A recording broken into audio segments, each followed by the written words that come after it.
Клуб исторической реконструкции Йотунхейм создан с 2010 года.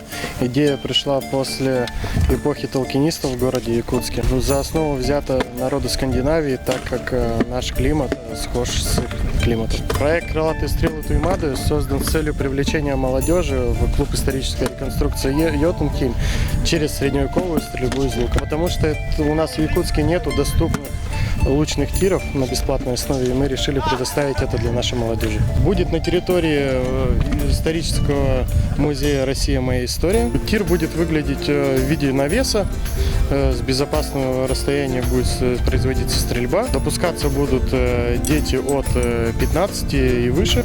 Записаться в тир можно будет через наш инстаграм, ссылочка в описании.